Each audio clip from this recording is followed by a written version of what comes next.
राधे राधे, जय श्री कृष्ण। कार्तिक मास में तुलसी माता की कहानी।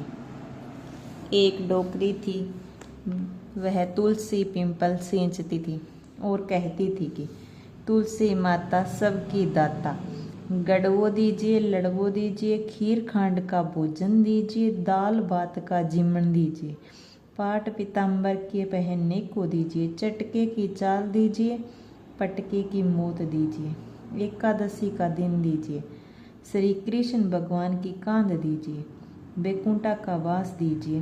वह रोज तुलसी माता को यही प्रार्थना करती थी।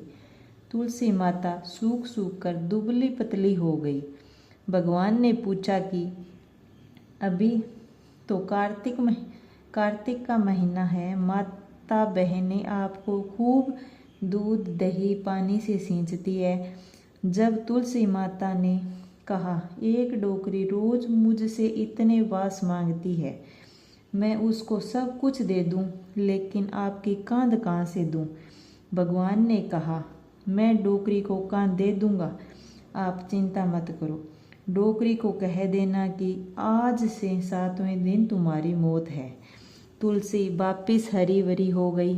तुलसी माता ने डोकरी से कहा कि आज से 7वें दिन तेरी मौत है।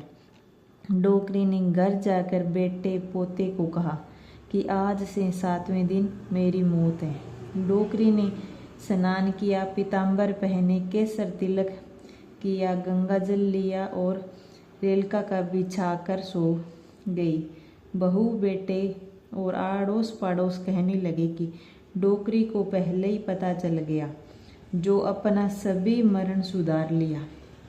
सभी डोकरी को उठाने लगे तो वह हिल भी नहीं रही थी, किसी के भी कहने से उठ नहीं रही थी। सब कहने लगे कि डोकरी इतनी पूजा पाठ करती थी, नित्य कर्म धर्म करती थी, आज तो इतनी भारी हो गई कि किसी से उठ भी नहीं रही है। इतने में एक 10-12 साल का लड़का आया और कहा कि यहाँ क्या हुआ है।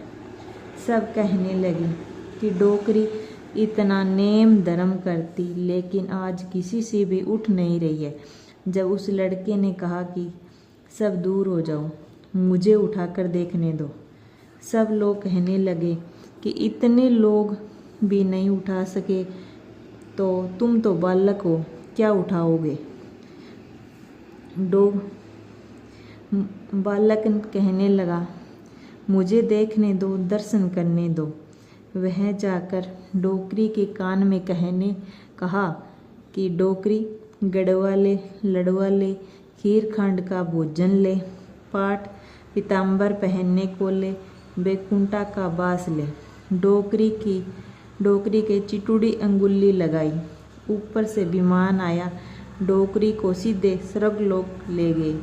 लोगों ने देखा कि लड़का तो दिखाई भी नहीं दे रहा है। सब कहने लगे, यह तो भगवान है। डोकरी को सीधा बैकुंठा में ले गई। बोलो तुलसी माता की जय।